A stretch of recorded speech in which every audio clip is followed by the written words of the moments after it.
Okay, for the psoas major, this is a huge one for low back problems. So, psoas major, this is one of the deeper forms of massage. So, it's the anterior surface of the transverse process and sides of the bodies and discs of the lumbar vertebrae. So, it's actually really deep. You have to actually go underneath the colon to actually locate this one. And the insertion is the lesser trochanter of the femur. So it'll actually go down to this area. So the major actions is it flexes the thigh, so it brings it up, and laterally flexes hip. And unilaterally assists lateral flexion of the spine, so it helps out with the spine region too.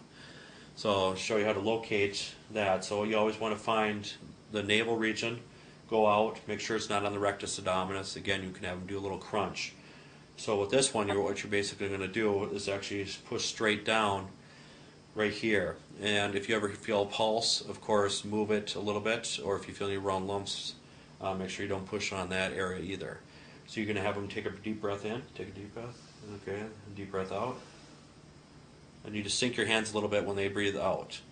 And then you can do this many times to locate this. Okay, breathe in, breathe out. And sometimes people actually use two hands to actually stabilize it a little bit easier. And one more time. And once you're deep enough, what you're actually going to do is you're going to kind of rotate, kind of go underneath the colon then.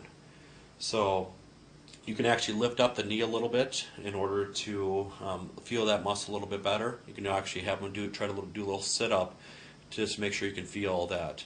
But again, this is one of the deepest techniques for massage, the psoas region.